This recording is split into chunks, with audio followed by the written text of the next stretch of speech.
बहुत बहुत स्वागत है आपका। Thank you very much for coming to the session. तो आज की प्रैक्टिस हम शुरू करते हैं। देखिए, आज के सेशन में हम करेंगे कॉन्वर्सेशन की प्रैक्टिस। हस्बैंड और वाइफ के बीच में कॉन्वर्सेशन हो रहा है शादी में जाने से रिलेटेड। सेंटेंसेस का हम इस्तेमाल करेंगे और उन सेंटेंसेस का लॉजिक, ग्रामर और स्ट्रक्चर हम साथ साथ समझते हुए चलेंगे, ताकि उन सेंटेंसेस की बेसिस पे आप दूसरे नए सेंटेंसेस बना पाए। Alright, so I will be sharing my screen with you. मैं अपनी स्क्रीन आपके साथ में शेयर कर देता हूं। प्रैक्टिस करने का बेस्ट तरीका बस यही है कि whatever you see on the screen in English, you repeat every sentence after me loudly. हर सेंटेंस को मेरे साथ आप रिपीट करते चलिएगा, जिससे कि आपको प्रोनाउंसिएशन की आदत पड़ेगी और साथ ही साथ शब्दों का प्लेसमेंट याद हो जाएगा कि कौन सा शब्द कहाँ बोला गया, किसके बाद बोला गया। बेसिक सेंटेंस से स्टार्ट करते हैं, फिर एडवांस लेवल तक बढ़ते चले जाएंगे। चलो जल्दी जल्दी तैयार हो जाओ, चलो जल्दी तैयार हो जाओ। Come on quick get ready, come on quick get ready, या फिर दूसरे तरीके से भी कह सकते हैं come on get ready quickly. English अपने ही तरीके से बोली जाती है। दूसरा सेंटेंस आप देखिए तो आपको बिल्कुल समझ में आ जाएगा द लॉजिक ऑफ इंग्लिश की दो एक सेंटेंस बोल के रुक क्यों जाते हैं।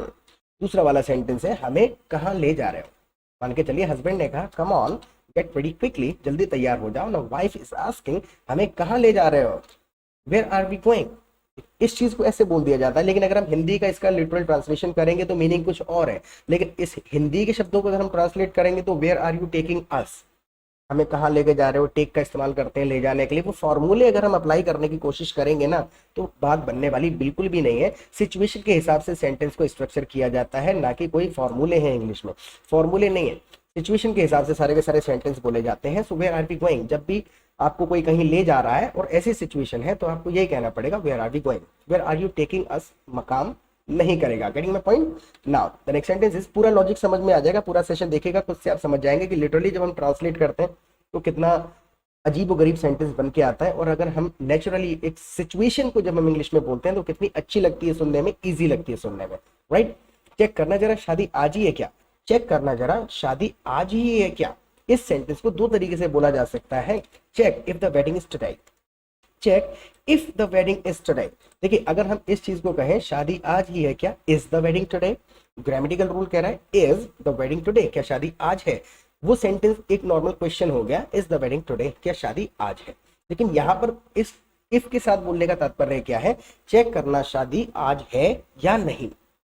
राइट, इसमें फीलिंग को इस तरीके से एक्सप्रेस किया गया कि मुझे तो लग रहा है शादी आज है, चेक करना जरा if the wedding is today, चेक करो जरा आज शादी है या नहीं है। तो एग्जैक्टली फीलिंग्स को पहुंचाने के लिए एग्जैक्ट हमको पता होना चाहिए सेंटेंसेस का स्ट्रक्चर। 15% इंग्लिश है जो कि ग्रामर से बोली जा सकती है, 15% इंग्लिश ट्रांसलेट की जा सकती है, रेस्ट 85% अपने तरीके से बोली जाती है। द नेक्स्ट सेंटेंस इज, शादी कल है। नाउ वाइफ इज रिप्लाइंग कि शादी कल है, द वेडिंग इज टुमारो। कुछ सेंटेंसेस ऐसे हैं जो बिल्कुल इजीली ट्रांसलेट किए जा सकते हैं। अब शब्दों पर, एक सेंटेंस में शब्द पे कैसे जोर देना है, जैसे कि आज फ्राइडे है, सैटरडे तो कल है। आज तो फ्राइडे है, सैटरडे तो कल है, it is Friday today. Tomorrow is Saturday, it is Friday today, tomorrow is Saturday. यानी कि आज फ्राइडे है, सैटरडे कल है, it is Friday today, tomorrow is Saturday. Now, अरे यार मुझे लगा आज शादी में जाना है, अरे यार मुझे लगा आज शादी में जाना है, इसलिए मैं जल्दी जल्दी आ गया। नाउ एक चीज और मैं आपको बताता हूं कि अगर आप चैनल पे पहली बार आए हैं तो प्लीज सब्सक्राइब जरूर कर लीजिएगा, क्योंकि क्वालिटी कंटेंट रोजाना अपलोड करते हैं हम अपने चैनल पे।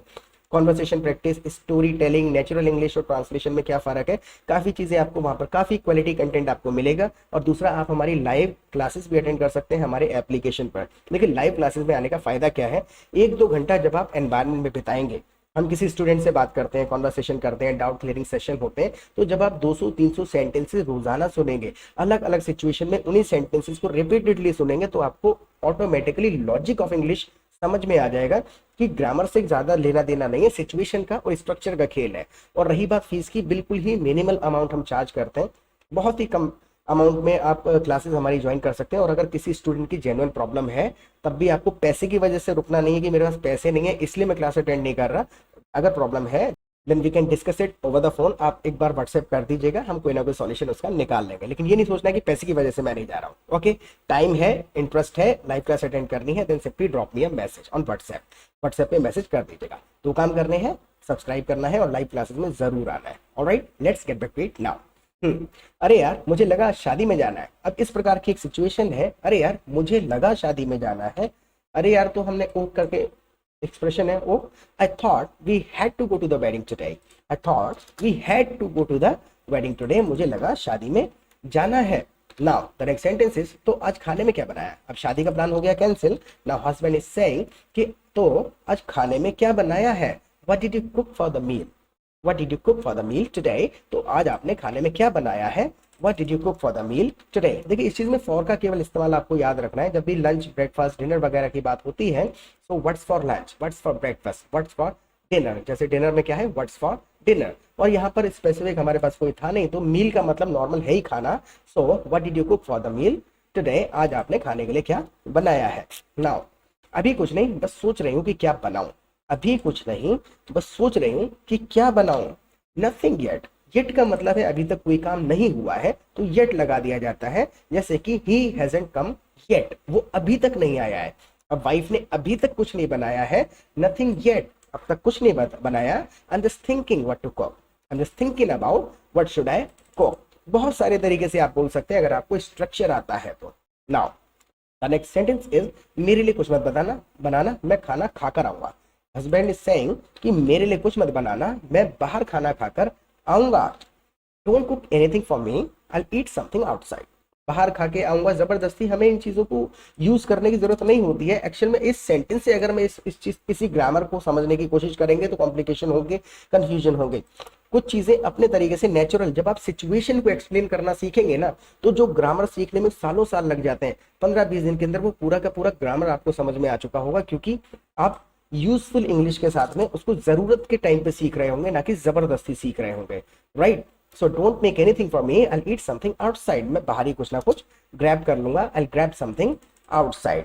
Now what the point? Now the next sentence is, तो मैं अपने अकेले के लिए क्या बनाऊं? नाउ वाइफ इज सेइंग कि जब तुम बाहर खा लोगे तो मैं अपने अकेले के लिए क्या बनाऊं? What should I cook for myself then?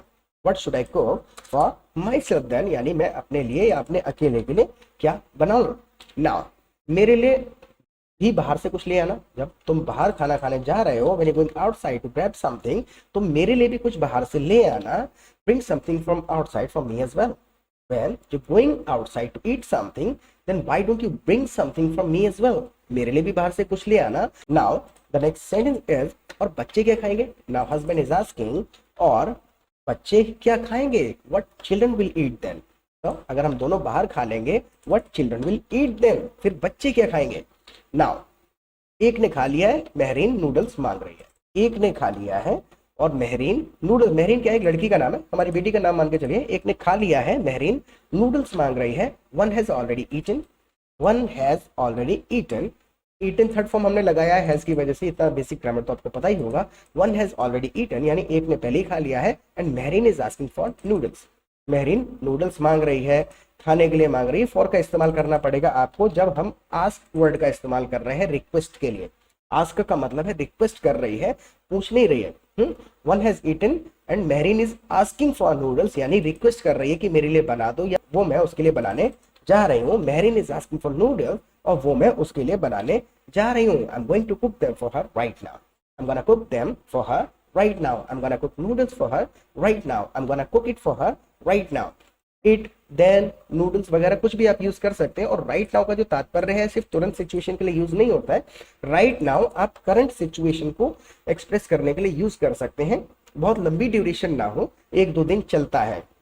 1-2 दिन कल की बात कर रहे हैं, परसों की बात कर रहे हैं, जैसे कि आगे एक सेंटेंस आएगा आपको खुद से समझ में आ जाएगा। राइट नाउ तुरंत के लिए नहीं है, राइट नाउ करंट के लिए है।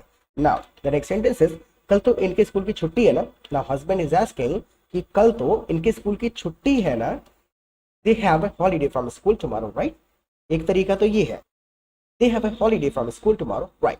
राइट लगा के उसने अपनी हामी पूछ ली है, जैसे कि यहाँ पर हमने क्या पूछा है, हामी वाला क्वेश्चन पूछा है, कल तो स्कूल की छुट्टी है ना। उसी तरीके से they have a holiday from school tomorrow, right? दूसरा तरीका भी है, the school is closed tomorrow, right?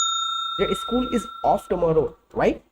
कई सारे तरीके होते हैं। अगर आपको इंग्लिश का लॉजिक समझ में आ जाता है तो बहुत ही आसान है, बस स्ट्रक्चर्स आपको बनाने आने चाहिए। Now the next sentence is, हाँ स्कूल 3 दिन तक बंद रहेंगे। अब यहाँ पर क्या है, अभी स्कूल बंद है और 3 दिन तक बंद रहेंगे।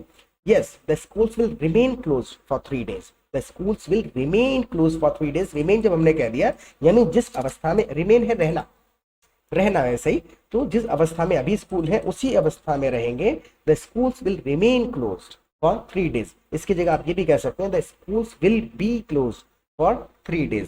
बी का मतलब भी है होना, और रिमेन का मतलब है जैसा है वैसा रहेगा। The schools will remain close for 3 days। Now the next sentence, school सीधे मंडे को खुलेंगे। स्कूल सीधे अब मंडे को खुलेंगे। The schools will reopen on Monday. Schools will remain close for 3 days and will reopen on Monday. सीधे अब school Monday को ही खुलेंगे। Now the next sentence is, इनकी ड्रेस छोटी हो गई है। इनकी ड्रेस छोटी हो गई है। Their dresses have become too tight. Their dresses have become too tight. छोटे का मतलब स्मॉल वर्ड अगर हम यहाँ पे यूज कर लेते हैं तो वो थोड़ा सा अजीब सा साउंड कर सकता है। टाइट हम इंग्लिश में भी कहते हैं, टाइट मतलब ओवरऑल हर तरफ से टाइट हो गई है। Their dresses have become too tight, यानी उनकी ड्रेसेस बहुत टाइट हो गई हैं। नाउ इनके साइज की ड्रेस अभी स्कूल में है नहीं। नाउ हस्बैंड इज रिप्लाइंग कि इनके साइज की ड्रेस अभी स्कूल में है नहीं। Their size is not available at the school right now. Their size is not available in the school, at the school interchangeable है। कोई ग्रामेटिकल रूल नहीं है कि प्लेस के लिए, ऑफिस के लिए एट बोलेंगे या इन बोलेंगे। ये आपके ऊपर डिपेंड करता है आप उस प्लेस को कितना बड़ा, अपना इन्वॉल्वमेंट कितना दिखाना चाहते हैं। ये तो कॉम्प्लिकेट हमने हिंदी से कनेक्ट करने के बाद कर डाला इसको, वरना ये तो बहुत आसान था, right. So their size is not available in the school right now, यानी अभी स्कूल में है नहीं, मंडे को आ जाएगी तो दिला दूंगा। यानी ड्रेसेस अब मंडे को आ जाएंगी तो मैं इनको दिलवा दूंगा। If it arrives on Monday then I get them. If it arrives on Monday then I get them. Monday को आ जाएगी, ड्रेस की बात हो रही है। If the dresses arrive on Monday then I get them. इस तरीके से भी आप कह सकते हैं। तो आपको स्ट्रक्चर समझ में आना चाहिए, कोई रट्टा मारने से काम नहीं चलता है, और ग्रामर के पीछे तो बिल्कुल नहीं भागना है। ग्रामर तो 10 दिन का खेल है, 10 दिन के अंदर पूरा लॉजिक समझ में आ जाएगा। सो इस फीडबैक जरूर दे दीजिएगा इस सेशन के बारे में, क्योंकि आप ही के लिए वीडियोस बनाते हैं, आपको समझ नहीं आएंगे। हमें पता चलता रहना चाहिए ना कि हमारी वीडियोस जो लोग देख रहे हैं उनको समझ आ रहे हैं, पसंद आ रहे हैं, उनके लेवल के हैं या नहीं है। सो आपका फीडबैक बहुत ही ज्यादा प्रेशियस है। Don't be lazy at writing, feedback जरूर दीजिए। I have already given my WhatsApp number. Live session में आइए, बहुत ही ज्यादा नॉलेजेबल सेशंस होते हैं। वहां पर जब आप कॉन्वर्सेशन सुनेंगे, सिचुएशनल इंग्लिश को सुनेंगे, खुद से 10-15 दिन में आपको समझ में आ जाएगा the logic of English. Alright, और प्रैक्टिस करते रहना है। फिर मिलेंगे एक नए सेशन के साथ। Till then bye.